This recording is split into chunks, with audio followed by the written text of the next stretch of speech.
Ambassador John Herbst, for more than 3 decades, has been at the forefront of American diplomacy, security, and international affairs. A career diplomat who rose to the rank of career minister, one of the highest distinctions in the United States Foreign Service. Ambassador Herbst served as U.S. Ambassador to Uzbekistan during a period of growing strategic importance for Central Asia, and later as U.S. Ambassador to Ukraine during the Orange Revolution, a defining moment in the country's democratic development. His service extended beyond diplomacy. At the U.S. Department of State, he served as coordinator for reconstruction and stabilization, leading U.S. civilian efforts to assist countries emerging from conflict and instability. He also served as director of the Center for Complex Operations at the National Defense University, helping strengthen cooperation among diplomatic, civilian, and military institutions in addressing international crises. A recipient of some of the highest honors in American public service, Ambassador Herbst is today widely recognized as one of America's leading experts on Ukraine, Russia, Eurasian security, and the challenges posed by disinformation, influence operations, and hybrid warfare. Today, he serves as Senior Director of the Atlantic Council's Eurasia Center. So, Ambassador Herbst, we're so happy to have this conversation with you today. Thank you. My pleasure. The first question I would like to raise is talk about your past. So you start your career as a diplomat in diplomacy since 1979. Correct. So why did you choose diplomat way? And when is particularly you understood that you want to go deeper in the question of disinformation and the information influence and learn it more like how it works systematically and so on? All right. Like many boys of my generation, I was interested in war. And I remember being 7 or 8 and reading everything I could about the American Revolution, the American Civil War, and later about World War I and World War II. And by the time I was in junior high school, so maybe 13 or so, I remember reading about negotiations to end the dispute in Cyprus. I thought, this is interesting. And a couple of years later in high school, I began to learn that there's such a life of a diplomat. I read several books by George Kennan, and I said, maybe this is something I want to do. And I studied international relations in college, which was unusual then in the early 1970s because there were very few international relations programs. Georgetown University had a school devoted to diplomacy, and that's where I studied. And from there, I became a Foreign Service officer. I'm going to have, in the end of our podcast interview, I'm going to have the one question about George Kennan. Okay. We're going to go to that. But yeah, so now if we move to the topic basically of the disinformation, specifically Russian disinformation. So in your writings, you've argued actually that the purpose of disinformation is often not simply to persuade people of particular narrative, but to undermine confidence on basically of existence of the objective truth. Right. So why has this strategy proven to be so effective in the 21st century?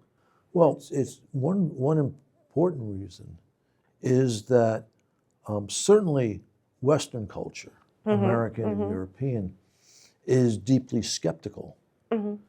And if the culture, elite culture, prizes skepticism, then it's relatively easy to sow doubt because you're speaking to an audience which is susceptible to such arguments.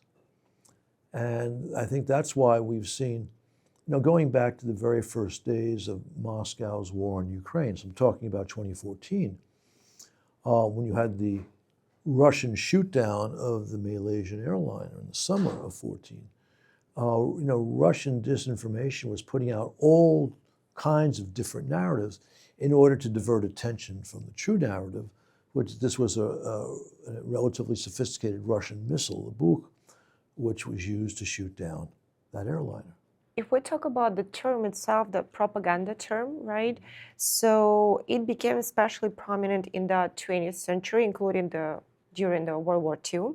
So in your view, what makes modern Russian propaganda distinct from earlier form of propaganda, and why is it particularly dangerous today? There are a lot of similarities between Soviet propaganda and propaganda we see today. It's information or bad information that is put together to meet the foreign policy goals of an aggressive power. Now, the circumstances from, say, the 1930s and 1940s to today are quite different. At that point, you had a substantial portion of the Western elite that was inclined towards communist or at least socialist ideals. So you would put out information designed to motivate them to oppose the policies of Western governments, which Moscow did not like. Today, as we've already just discussed, you have a different worldview where skepticism is very important.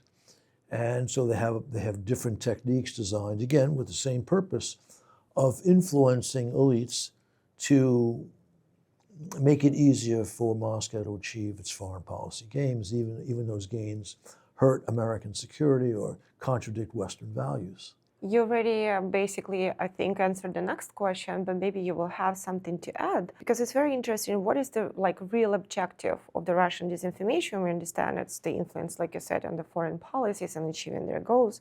But overall, is it mainly to convince actually audience of Russian position, or is it more about deepening polarization, weakening the trust? Again, if you go back to the last century, certainly up until at least 1956, when you had this Khrushchev's secret speech about all the crimes of Stalin, but even after that, you had a substantial portion of the Western elite who were inclined to see Moscow as not, or communism as not a particularly evil and dangerous phenomenon.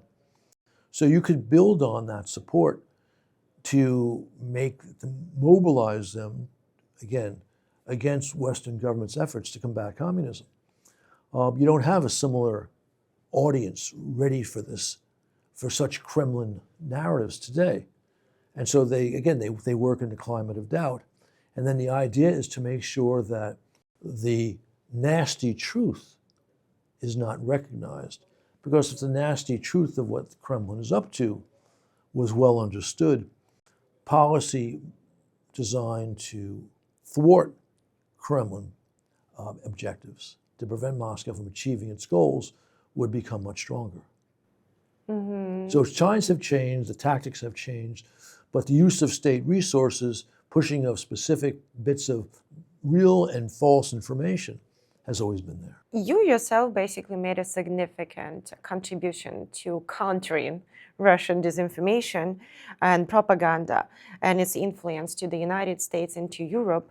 And here I want to raise the question about the United States, and that basically since 2016, the United States has taken some steps to expose and disrupt Russian influence operations, including actions against the accounts linked to Russian trolls, bot farms, networks, and so on.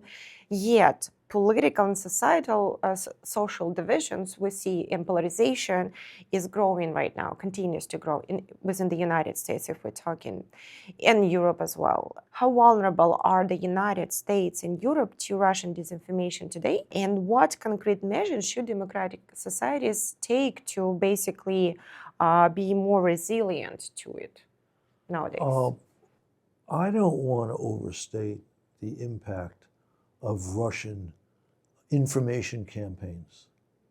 It's real, it is dangerous, and one of its objectives is to promote strife in the societies of its adversaries, including the United States. But there are always going to be more important domestic reasons in the United States, in the UK, in Germany, wherever, which produce tensions in those countries. And so I hesitate to blame this all on the Kremlin. I think that's a mistake. But they do play a role, and they can spot they devote a great deal of money and a great deal of human attention to this. So they can spot tensions and they can insert their narratives in these societies to exploit them. And the best defense against this is to pay careful attention to Russian narratives, and frankly, they don't hide their narratives. What they try to inject into American society or German society is right there in Russian state media, or on Russian social media, or in the statements coming from people who play a role in Russian policy. I mean, Surkov back in the day before he was banished from the Kremlin, Peskov to this day, and others. And so you begin to see what's going on. And then you have to have people in the West who become expert at this to call them out. And it also helps to have governments in the West that are understanding of the problem so that they also can provide their contribution to undercutting Kremlin narratives.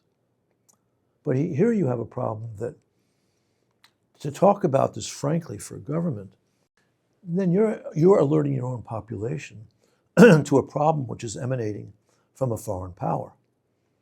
And if you are a politician who may be very smart but doesn't have much of a backbone, maybe you don't want that information out in the public space.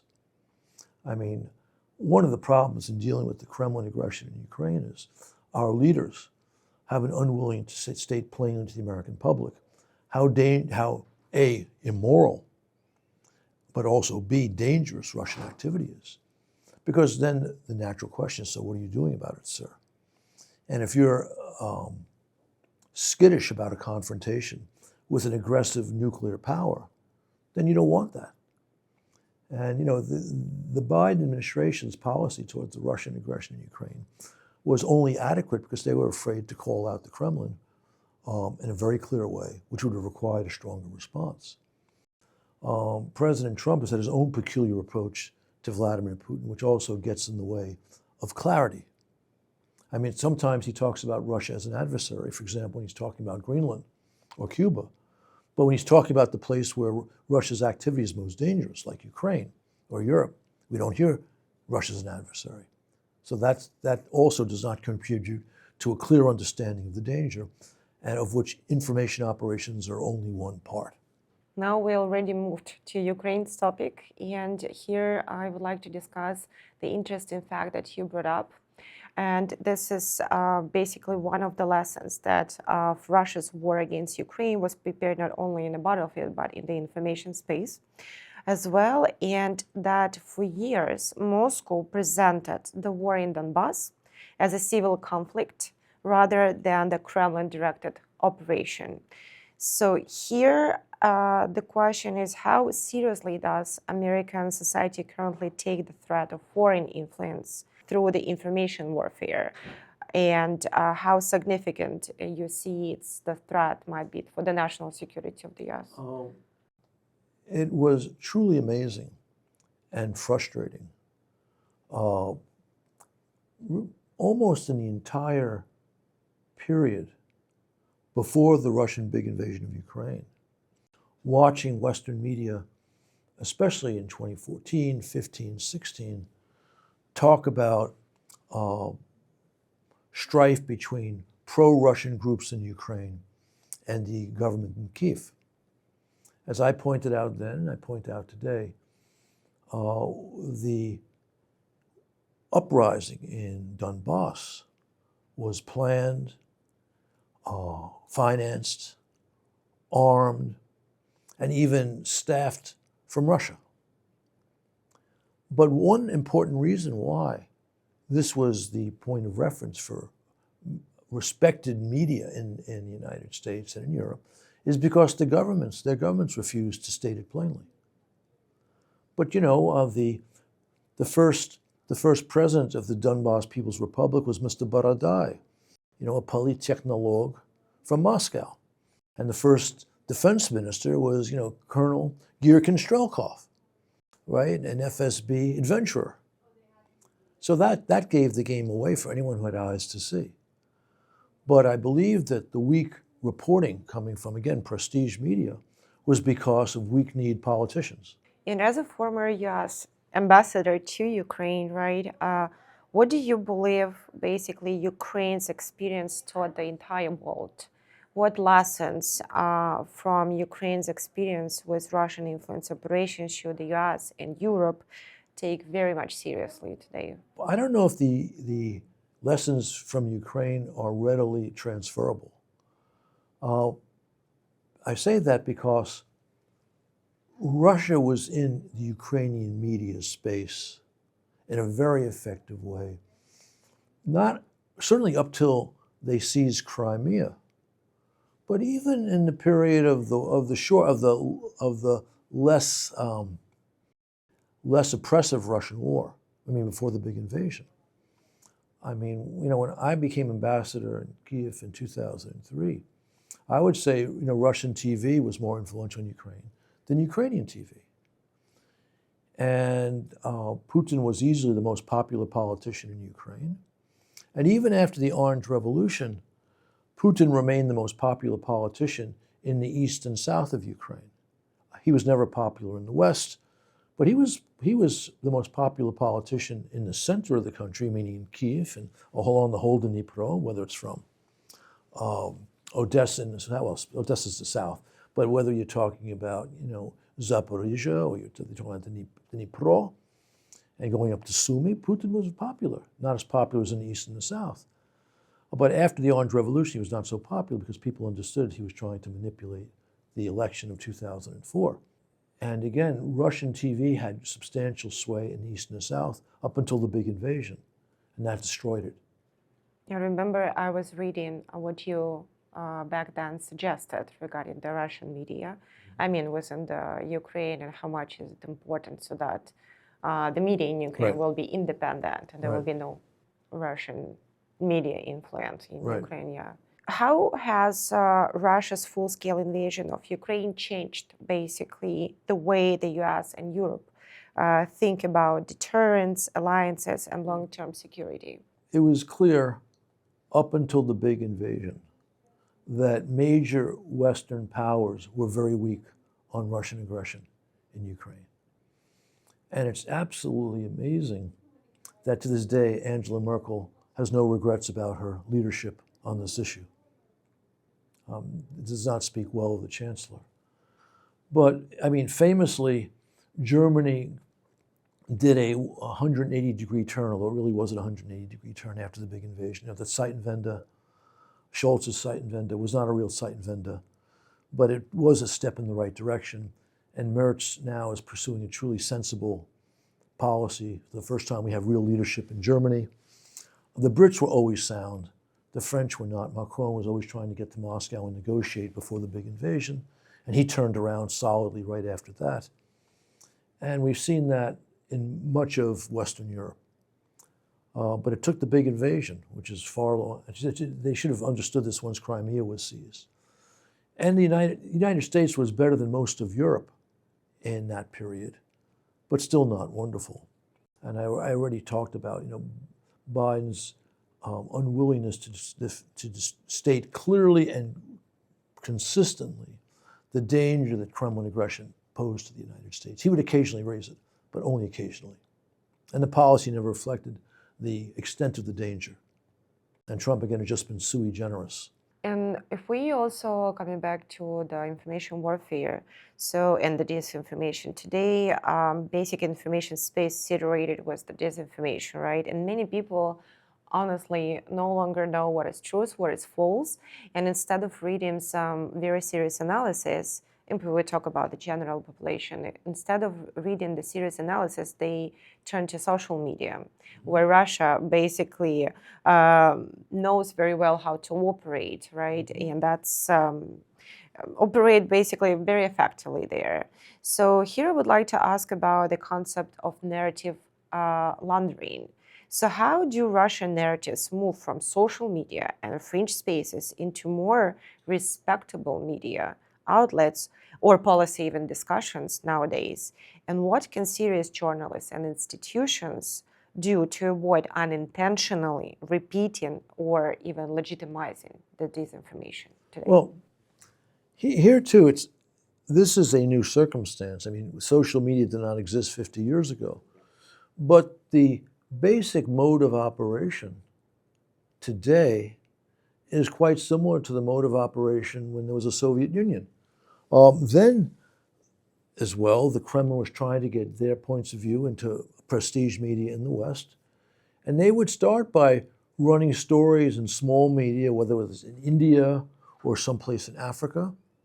I mean, this is how they began to spread the notion that the United States created AIDS and spread it globally. It began with articles in small media in the third world in the 80s. And so now you have social media, and social media is a feeder into mainstream media. And so you're now using that. And again, you know, the Kremlin developed expertise with this type of media movement, information movement through media 100 years ago. And so now they're applying it today in new circumstances. But again, if you have smart people in the private sector, I mean academia, in NGOs who are understanding of these issues and they are paying attention, that's one way to fight it. But it all starts with having clarity from governments, which also encourages major media to see things plainly. But we haven't had the best leadership on national security issues since Bush the Elder, in my opinion, we in the United States. And how do you see, like when you mentioned that, let us say the NGOs or the academia, they can counter it, right? And basically work on that if they understand the issue. So, but what exactly, what's the way to counter it? So, look, there are a lot of smart people now in the West, the United States, and in Europe, talking about Russian information operations. So the knowledge is out there. The problem is, this is true of anything. Anyone trying to learn about issues today is overwhelmed with information. So it's not so easy, even for smart people trying to look into an issue, to figure out where's the right information to go. But again, you know, you have different centers in universities and elsewhere writing about this. And so there's a fair amount of information out there. And I think that in the United States, we're not in bad shape regarding Russian disinformation. Although it is true, there are pockets in the Republican Party that have bought Russian narratives. There are pockets, not as large, in the Democratic Party, which have bought Russian narratives. And there are a fair number of Americans who are not necessarily affiliated with either party who have come across Russian narratives. And it's unfortunate that, at least for a period of time, going back to the late teens, issues relating to Ukraine became part of a partisan split between Republicans and Democrats. The whole, you know, the perfect in quotation marks, Trump-Zelensky phone call, right, in 2019, and then the impeachment that followed was a problem. I think we're moving actually to our last question, and as I said in the beginning, so here I want to raise such a question about the long telegram that George Kennan's warned about, and he said that Moscow would look really for weak points in the Western societies, exploit divisions, fatigue, distrust, and social conflicts. And in that sense, the answer was not only to react to Moscow, but also to make American society stronger and more resilient. So, your opinion, do you think this logic still applies today? And basically, can foreign influence campaigns deepen divisions that already exist, even if they are not creating it?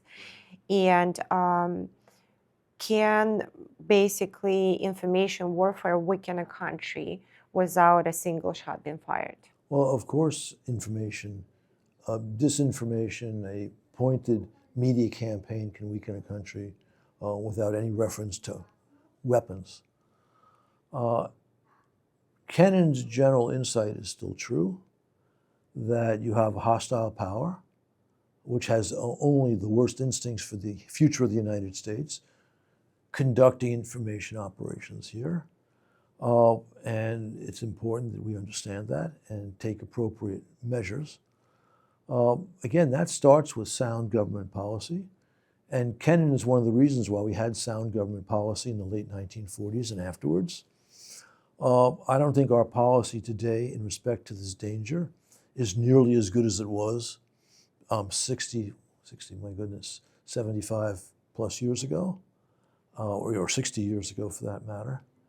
But it's certainly better than it was in 2014, 2015. Yeah, thank you so much for My your pleasure. time. That was a pleasure to talk to you. I enjoyed Thank the conversation you for answering too. the questions, and wish you all the best. And You too. Yeah, Thank you.